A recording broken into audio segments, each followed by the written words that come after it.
What up, sports fans and fellow foodies? I'm Julie, and welcome to my kitchen, where every week I talk sports while whipping up culinary treats.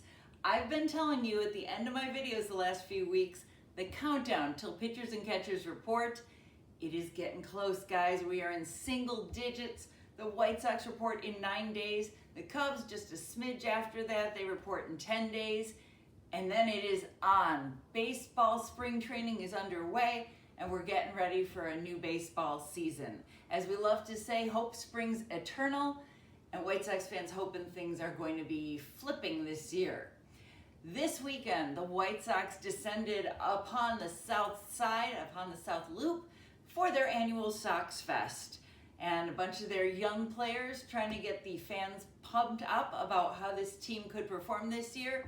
I was fortunate enough Saturday night to attend a Sox Fest after party hosted by the From the 108 guys. If you follow them on Twitter, you know they are amazing Sox fans. They do a terrific job with their podcast.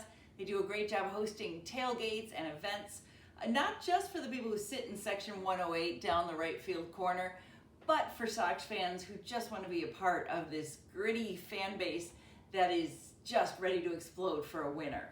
So I was out there Saturday night, got to hear from a bunch of different people on the panels the guys were hosting, including my buddy Scott Merkin, who has covered this team for MLB.com for decades, and Brooks Boyer, the White Sox Director of Marketing. He was there as well, sharing some insights on what the team's going to be doing in the year ahead to get you excited about being at the ballpark and following your Chicago White Sox.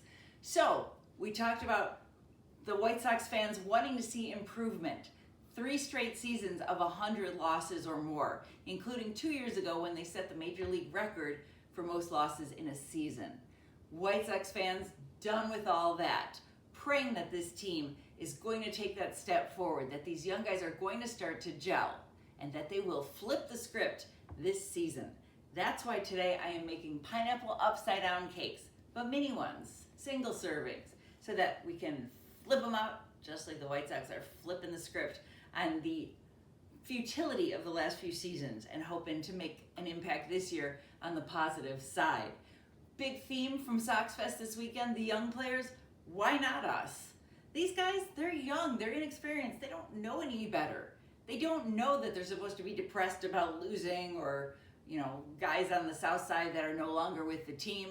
When I was looking for a bobblehead for my island tonight, I realized I don't have a single bobblehead of anybody who is currently associated with this team. So I picked my gal, Nancy Faust, because she's forever through and through a Sox gal, but none of the players I have bobbleheads of are still here. And some of that goes back to Luis Robert getting dealt this off-season, and recently, in fact, so he was kind of my last holdout among the bobblehead collection. But so many great ones coming out this year, including the first one they're going to have this season, Bobby Jenks catching A.J. Pierzynski after the final out of the World Series. That's going to be a hot ticket on the south side. All right, let's get cooking. We'll keep talking baseball as we're going. What I'm going to do, I'm going to use jumbo muffin pans. I've got this one already sprayed with pan spray. I mixed up a cake mix. I used a pineapple one. A lot of people use yellow when they're making upside down cakes. I love the pineapple. The more flavor, the better. Duncan Hines makes a really good one. And then I replaced the water in the recipe with pineapple juice. If you get the 2 20-ounce cans of pineapple slices, because that's what we're going to use in our pans here, you drain off the juice, you save it, and you use it to replace the 1 cup of water in a standard cake mix recipe. It's usually 1 cup of water, half a cup of oil, and 3 eggs. This time you're going to go 1 cup of pineapple juice. And again, you're taking that from what you drained, but if you need more, if you didn't get quite enough out of the can, you could use just regular cans of pineapple juice. And this one happens to be pineapple mango, which is delicious. There's pineapple orange out there, so you can put little tweaks and twists to make your pineapple cakes stand out a little bit more. So I whipped up my batter. I have my cupcake pans sprayed here. And the most important thing in a pineapple upside down cake, besides the pineapple, is that gooey topping that you put in the bottom of the pan, and when you flip it out, it's all melty and buttery and delicious. So you're gonna make that using 2/3 of a cup of brown sugar. I have 6 or 7 sets of measuring cups. I didn't learn until today I had one that had a 2/3 marker on it. So beautiful. And then you're gonna use a 1/3 cup of butter. That is the equivalent of 5 1/3 tablespoons. So if you ever look at the side of the butter package, it marks the tablespoons for you. But maybe you're one of those people, you start to open it and you kind of lose track of where the markers are. If you need to figure it out, you cut in half. Each half is 4 tablespoons. You cut that half, that's 2 tablespoons. You cut that in half, those are 2 1 tablespoon markers. So you got 4, 5, and then you cut off a little of this one, you got 5 1/3. You're gonna melt that in a microwave safe bowl. Once it's melted, you're going to mix in your brown sugar and you're gonna get a paste that looks just like this. Very thick, very buttery. And I'm just using a regular spoon, not any particular measurement, just a little cereal spoon from my drawer.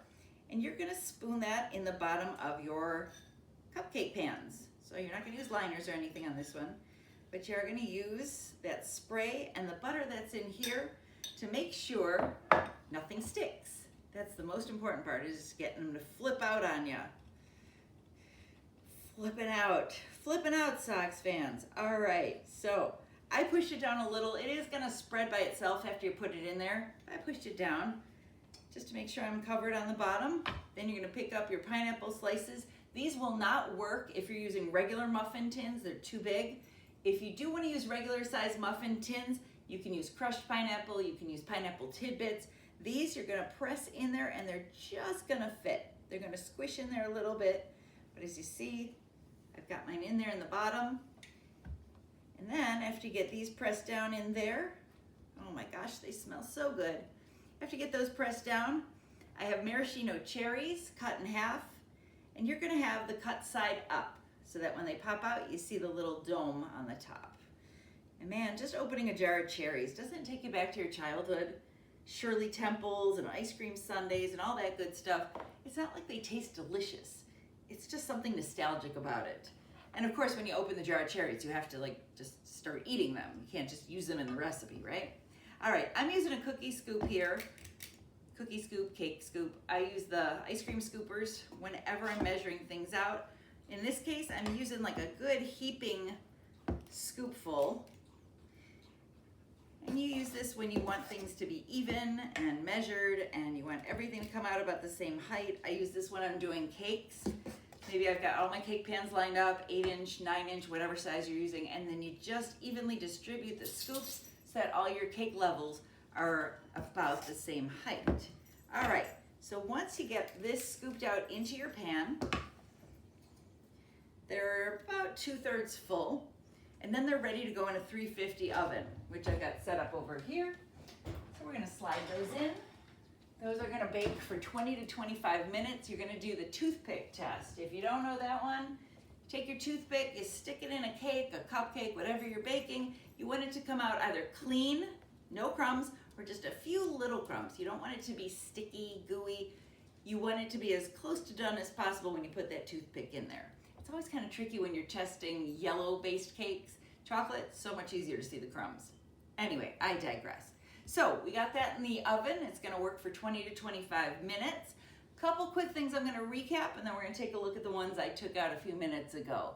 One of the best stories I heard from Sox Fest and from the after party Saturday night, Davis Martin, he is now the veteran in this clubhouse. With Luis Robert being traded, Davis Martin now has the most service time of anybody on this White Sox roster.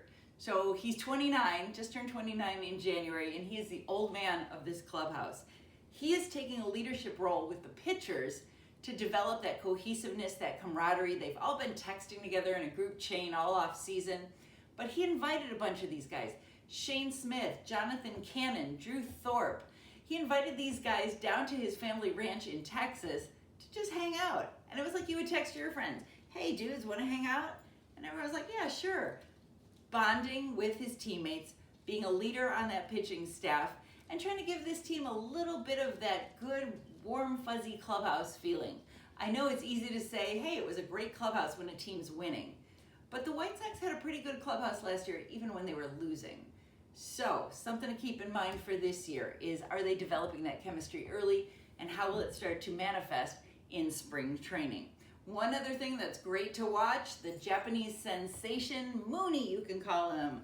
He is Munetaka Murakami. Got it. He is actually generating a little bit of buzz in the odds books. If you look in Vegas, at his numbers to lead the league in home runs, which, yeah, it's a little lofty, he opened the season at plus 15,000, or opened the off-season betting. He is now at plus 10,000. So 10,001 odds for him to lead the league in home runs. I'm not a gambling gal, but I would be tempted to throw 10 bucks down on that one. That's kind of intriguing to me. So all sorts of intrigue as spring training starts.